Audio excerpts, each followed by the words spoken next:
नमस्कार प्रिय छात्रों और मित्रों।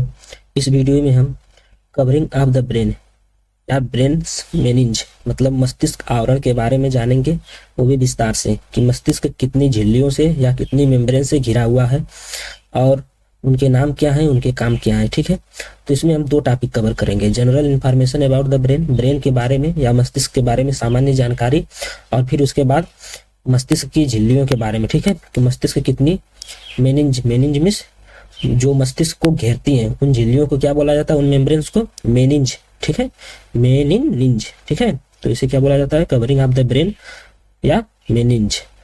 तो ब्रेन्स मेनिंज के बारे में और जनरल इन्फॉर्मेशन के बारे में हम इस वीडियो में बात करेंगे। तो चलिए हम वीडियो को शुरू करते हैं।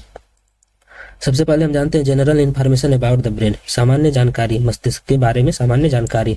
तो इसमें पहली पॉइंट है the brain is the central nervous system. Brain क्या है, केंद्रीय तंत्रिका तंत्र है, डेट जो कि कंट्रोल्स एंड रेगुलेट्स नियंत्रण करता है और नियमन रखता है the various function and reaction of the body, शरीर के विभिन्न कार्यों और क्रियाओं पर। ठीक है, या क्रियाओं का नियंत्रण रखता है। हिंदी में इसे समझते हैं मस्तिष्क शरीर की विविध क्रियाओं और प्रतिक्रियाओं का नियंत्रण और नियमन करने वाला केंद्रीय तंत्रिका तंत्र है। समझ में आया, ब्रेन क्या है, मस्तिष्क शरीर की विविध क्रियाओं और प्रतिक्रियाओं का नियंत्रण करने वाला और नियमन करने वाला केंद्रीय तंत्रिका तंत्र। केंद्रीय तंत्रिका तंत्र के दो भाग हैं, ब्रेन और स्पाइनल कार्ड। ठीक है, मस्तिष्क और मेरुरज्जु। तो ब्रेन जो है इसमें से मुख्य है। एलॉन्ग विथ दिस, इसके साथ साथ, it gives man that the ability of perception, knowledge, memory, speech, emotion, self awareness and consciousness। ठीक है, इसके साथ साथ यह मनुष्य को बोध, एबिलिटी ऑफ perception मीन्स बोध, नॉलेज मीन्स ज्ञान, मेमोरी मीन्स स्मृति मतलब याद करने की क्षमता, स्पीच मीन्स वाणी, इमोशन मीन्स भावुकता, सेल्फ अवेयरनेस मीन्स स्वबोध की क्षमता। ठीक है, एंड कॉन्शियसनेस मतलब चेतना प्रदान करता है। इतने कार्य जो है मस्तिष्क के, हाँ इसके साथ और भी कई कार्य हैं, लेकिन इतने ये मस्तिष्क के विशेष कार्य हैं।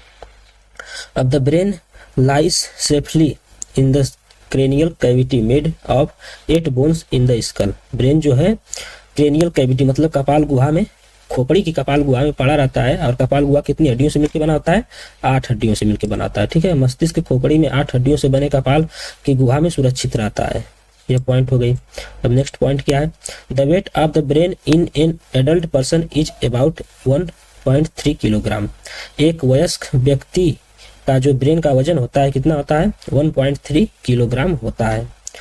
एक वयस्क व्यक्ति में मस्तिष्क का भार लगभग 1.3 किलोग्राम होता है। ठीक है, नेक्स्ट पॉइंट क्या है, the heart supplies about 5 to 6 litre of blood पर मिनट।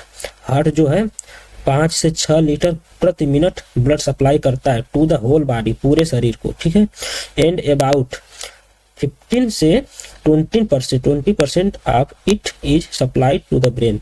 और इसका 15 से 20% सप्लाई केवल ब्रेन को जाता है। ठीक है, मतलब हार्ट 5 से 6 लीटर रुधिर प्रति मिनट सप्लाई करता है पूरे शरीर को, लेकिन उसमें से ब्रेन में कितना जाता है, 15 से 20% जो ब्लड सप्लाई होती है वह केवल ब्रेन की होती है। समझ में आया, मतलब सबसे अधिक ब्लड सप्लाई यदि है तो वह ब्रेन की है, ब्रेन में सबसे अधिक ब्लड सप्लाई होती है। अब हम covering of the brain meninges मतलब मस्तिष्क कितनी झिल्लियों से ढका है इसके बारे में बात करेंगे। तो देखिए, सबसे बाहर तो आपका एपिथेलियम है, त्वचा है, उसके अंदर क्रेनियल कैविटी। ठीक है, मतलब कपाल गुहा मतलब कपाल है, कपाल जो है हड्डियों से बना है। अब उसके अंदर 3 झिल्लियां होती हैं, 3 मेम्ब्रेन्स होती हैं, फिर जाकर के मस्तिष्क होता है। ठीक है, तो हम उन्हीं 3 मेम्ब्रेन्स के बारे में आपको यहाँ पर बता रहे हैं। There is a covering of 3 membranes around the brain for support and protection for external trauma. There is a covering of 3 membrane, यहाँ पर जो है 3 मेम्ब्रेन्स का कवरिंग होती है अराउंड द ब्रेन, ब्रेन के चारों ओर। फॉर किसके लिए, सपोर्ट एंड प्रोटेक्शन, सपोर्ट में सहारा और सुरक्षा के लिए, फ्रॉम एक्सटर्नल ट्रोमा बाह्य चोटों से। ठीक है, ठीक है, ट्रोमा मीन्स चोट, प्रेशर और दबाव से, ईटीसी मतलब आदि। Which are called cranial meninges, जो कि कहा जाता है क्रेनियल मतलब कपालीय झिल्लियां, इधर कपाली झिल्लियां कहा जाता है जो 3 मेम्ब्रेन्स है उसे। ठीक है, और इनका काम क्या है, support and protection for external trauma and pressure, मतलब आइए हिंदी में से समझते हैं। सहारा देने और बाहरी आघातों, दबाव आदि से सुरक्षा हेतु मस्तिष्क के चारों ओर 3 झिल्लियों का आवरण होता है, जिन्हें कपाली मेनिंज कहते हैं, मेनिनिंज कहते हैं। ठीक है, अब हम पहली मेनिंज की बात करते हैं जो कि सबसे आउटर है। इसका नाम क्या है? Dura mater. अभी हम इसे फिगर से भी समझाएंगे आपको। सबसे पहली जो मेनिंज है जो कि क्रेनियल बोन्स के अटैच में होती है। ठीक है, मतलब सबसे बाहरी जो मेनिंज है उसका नाम क्या है? ड्यूरा मैटर, मतलब दृढ़ तानिका। दृढ़ तानिका मिस झिल्ली, दृढ़ मिस कठोर, मतलब कि इसमें खिंचाव नहीं होता है। समझ में आया?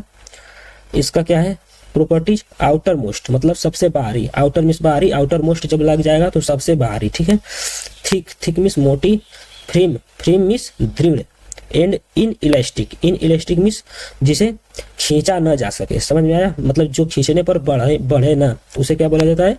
इन इलास्टिक, मतलब अप्रत्यास्थ। मेम्ब्रेन मिस झिल्ली है, मेड ऑफ, जो कि बनी है किससे? डेंस कनेक्टिव टिश्यू, सघन संयोजी ऊतक से बनी है। कंटेनिंग कोलेजन फाइबर्स, और जो कोलेजन फाइबर्स मतलब कोलेजन तंतुओं को रखती है, मतलब जिसमें कोलेजन तंतु होते हैं। एंड मेनी ब्लड साइनस, और अनेक रक्त वेसल्स। ठीक है, अनेक रक्त पात्र, मतलब इसमें छोटे छोटे तमाम गड्ढे होते हैं जिनमें रक्त भरा होता है। किसमें? ड्यूरा मैटर, दृढ़ तानिका में। ये थोड़ी मोटी झिल्ली होती है। ठीक है, इसका हिंदी क्या होगा? यह सबसे बाहरी, ठीक है, यह सबसे बाहरी कोलेजन तंतुओं व अनेक रुधिर पात्र युक्त सघन संयोजी ऊतक की बनी मोटी, दृढ़ एवं लोचविहीन मिस इन इलास्टिक, मतलब जिसे खींचने पर जिसकी लंबाई न बढ़े उसे क्या बोला जाता है? इन इलास्टिक झिल्ली होती है। यह क्या हो गया? ड्यूरा मैटर की बात हो गई। अब हम सेकेंड लेयर की बात करते हैं। ड्यूरा मैटर समझ में आया?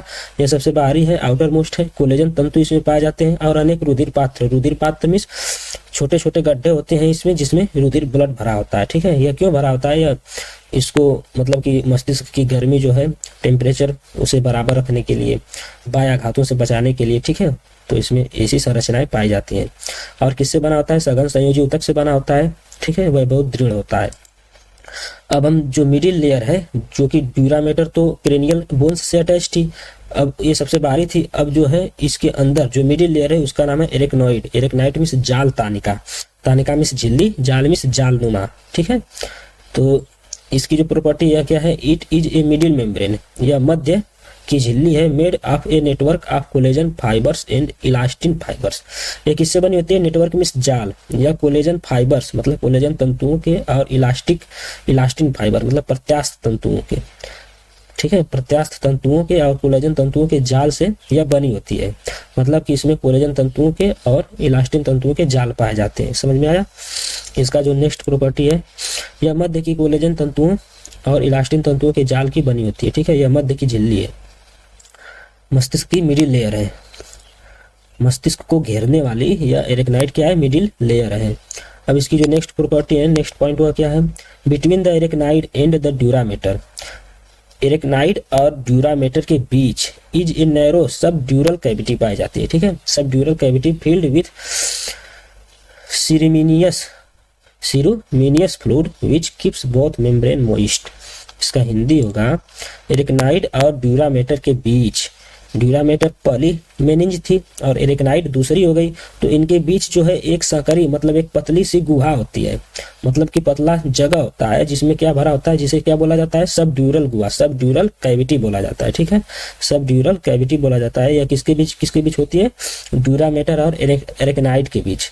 और इसमें क्या भरा होता है? सीरेमिनियस फ्लूइड मतलब सीरमी तरल, मतलब सीरम की तरह, सीरम इस प्लाज्मा की तरह एक तरल भरा होता है, द्रव तरल भरा होता है, जो दोनों झिल्लियों को नम बनाए रखता है। ऐसा नहीं है कि ड्यूरा मैटर से डायरेक्ट एरेक्नाइड आकर के अटैच हो गई, नहीं। ड्यूरा मैटर होता है, फिर उसके बीच स्पेस होता है, उस स्पेस को क्या बोला जाता है? सब ड्यूरल कैविटी बोला जाता है। ठीक है, उसमें क्या भरा होता है? प्लाज्मा या सीरम जैसा तरल भरा होता है, जो दोनों झिल्लियों को नम बनाए रखता है। अब हम थर्ड लेयर की बात करते हैं। जो थर्ड मेनिंज है उसका नाम क्या है? पाया मैटर या मृदु तानिका मिस झिल्ली, मृदु मिस कोमल। अब इसकी जो प्रॉपर्टी हुआ क्या है? इट इज एन इनर, यह आंतरिक, क्लोजेस्ट टू ब्रेन टिश्यू से जुड़ी हुई, सॉफ्ट मतलब कोमल, एंड ट्रांसपेरेंट मिस पारदर्शी मेम्ब्रेन। अब इसका जो विशेष गुण है वह क्या है? यह ट्रांसपेरेंट होती है, मतलब यह पारदर्शी होती है। और इसमें से देखा जाए तो इसके अंदर मस्तिष्क दिखाई देगा, लेकिन जो ड्यूरामेटर और अरेक्नाइड थे ये कैसे थे, ये ट्रांसपेरेंट नहीं थे, ये ट्रांसलूसेंट थे, मतलब अपारदर्शी थे। इन विच ए नेटवर्क ऑफ कोलेजन, जो कि collagen elastin and fine blood vessels is separate. अब इसका जो हिंदी होगा, यह आंतरिक मीन्स सबसे अंदर की मस्तिष्क ऊतकों के अधिक निकट कोमल और पारदर्शी झिल्ली है, जिसमें कोलेजन इलास्टिन व महीन रुधिर वाहिनियों का जाल फैला होता है। इसमें जो पाया मैटर है, जो सबसे आंतरिक झिल्ली है, उसमें क्या फैला होता है, महीन कोलेजन और इलास्टिन और रुधिर वाहिनियों का जाल फैला होता है। यह कैसी होती है, पारदर्शी होती है। ठीक है, इतना समझ में आया। अब इसमें यहाँ भी एक गुहा पाई जाती है, किसके बीच, बिटवीन द एरेक्नाइड एंड पाया मैटर। एरेक्नाइड, देखिए एरेक्नाइड और ड्यूरामेटर के बीच सब ड्यूरल गुहा थी, लेकिन एरेक्नाइड और पाया मैटर के बीच भी एक गुहा पाई जाती है, उसे क्या बोला जाता है, सब एरेक्नाइड कैविटी। सब arachnid cavity which is filled with clear and slightly alkaline cerebrospinal fluid like lymph के जैसा इसमें एक तरल भरा होता है, साफ और स्लाइटली मतलब हल्का, क्षारीय, स्लाइटली एल्केलाइन मतलब हल्का क्षारी, और साफ लिम्फ के जैसा मतलब लसिका के जैसा एक तरल भरा होता है।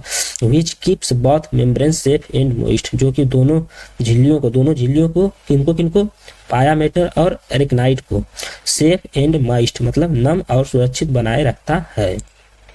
एरेक्नाइड और पाया मैटर के बीच एक संकरी सब एरेक्नाइड गुहा होती है। ठीक है, स्पेस होता है या गुहा होती है, जिसमें लसिका जैसा साफ और कुछ क्षारीय सेरिब्रोस्पाइनल द्रव भरा रहता है, जो दोनों झिल्लियों को सुरक्षित व नम बनाए रखता है। तो एरेक्नाइड और ड्यूरामेटर के बीच सब ड्यूरल गुहा थी, लेकिन यहाँ एरेक्नाइड और पाया मैटर के बीच, एरेक्नाइड बीच की है मेम्ब्रेन, पाया मैटर अंदर की है, तो ये डायरेक्ट अटैच नहीं है, इसके बीच थोड़ा सा स्पेस होता है, संकरा स्पेस मतलब बहुत नैरो स्पेस, जिसे क्या बोला जाता है, सब एरेक्नाइड कैविटी बोला जाता है, जिसमें क्या भरा होता है, सेरिब्रोस्पाइनल द्रव भरा होता है। यह कैसा होता है, साफ होता है, कुछ क्षारी होता है मतलब हल्का क्षारी होता है, और कैसा होता है, लसिका जैसा होता है। ठीक है, यह दोनों झिल्लियों को सुरक्षित और नम बनाए रखता है। अब हम इसके फिगर को समझते हैं। यहाँ पर आप देख सकते हैं यह कपाल, यह जो है नीचे, यह मस्तिष्क टिश्यू है, ब्रेन है। ठीक है, तो इसे हम छोड़ देते हैं ऐसे ही। इसके जो सबसे अंदर की परत है वह क्या है, पाया मैटर है। ठीक है, ये जो पीला वाला है पाया मैटर है। अब इसके बीच जो है सब एरेक्नाइड स्पेस, आप देख सकते हैं यहाँ पर सब एरेक्नाइड स्पेस है। इसमें क्या भरा रहेगा, सेरिब्रोस्पाइनल फ्लूइड, सेरिब्रोस्पाइनल तरल भरा रहेगा। इसके बाद जो है रेड वाला एक क्या है, एरेक्नाइड है। एरेक्नाइड क्या है, मध्य की लेयर है, मध्य की मेनिंज है मस्तिष्क की। अब इसके बीच भी एक सब ड्यूरल स्पेस आप देख सकते हैं, हल्का सा सब ड्यूरल स्पेस यहाँ पर दिखाया गया है। अब इसके बाहर सबसे मोटी जो लेयर थी ड्यूरामेटर आप देख सकते हैं, ये जो आसमानी रंग का है। ठीक है, तो ये ड्यूरामेटर है। अब यह सबसे कठोर परत होती है और इन इलास्टिक होती है मतलब अप्रत्यास्थ होती है, इसे खींचने पर इसकी लंबाई नहीं बढ़ती है। और सबसे मोटी परत होती है जो डेंस कनेक्टिव टिश्यू से बनी होती है। ठीक है, तो ड्यूरामेटर हो गई। अब ड्यूरामेटर और क्रेनियल बोन ऑफ स्कल, जो ये है खोपड़ी की हड्डी, और ड्यूरामेटर के बीच भी एक गुहा होती है, जिसे क्या बोला जाता है, एपिड्यूरल स्पेस। ऐसा नहीं है कि खोपड़ी से या डायरेक्ट ड्यूरामेटर जुड़ी होती है, नहीं, खोपड़ी और ड्यूरामेटर मतलब स्कल और ड्यूरामेटर के बीच थोड़ा सा स्पेस होता है, इसे क्या बोला जाता है, एपिड्यूरल स्पेस। ठीक है, इसके बाद आता है ड्यूरामेटर, फिर ड्यूरामेटर के बीच, ड्यूरामेटर और एरेक्नाइड के बीच जो है सब ड्यूरल स्पेस होता है, जिसमें सब ड्यूरल फ्लूइड भरा होता है। ठीक है, कौन सा फ्लूइड था, जिसमें सीरमी तरल भरा होता है। सब ड्यूरल कैविटी में क्या भरा होता है, सीरेमिनियस फ्लूइड भरा होता है, और सीरेमिनियस मीन्स प्लाज्मा जैसा, सीरम जैसा। ठीक है, तो अब एरेक्नाइड और पाया मैटर, ये पीला वाला है पाया मैटर, तो इसके बीच पाया मैटर की क्या विशेषता है, या पारदर्शी है, मतलब कि यदि मस्तिष्क के बाहर एरेक्नाइड की परत घिरी हो और आप उसे देखें तो मस्तिष्क अंदर का दिखाई नहीं देगा, लेकिन यदि एरेक्नाइड को हटा करके पाया मैटर से देखा जाए तो अंदर का जो दिमाग है वह दिखेगा। ठीक है, तो यह इसका पाया मैटर का गुण होगा कि यह पारदर्शी है। तो इस वीडियो में बस इतना ही। हमें आशा है कि आप ब्रेन के मेनिंज मतलब मस्तिष्क आवरण या ब्रेन मेनिंज के बारे में अच्छी तरह से समझ गए होंगे। हम नेक्स्ट वीडियो में ब्रेन के टिश्यू के ऑर्गेनाइजेशन के बारे में और ब्रेन के पार्ट्स के बारे में विस्तार से बताएंगे। तो वीडियो आपको कैसा लगा, यह नीचे कमेंट करके जरूर बताइएगा।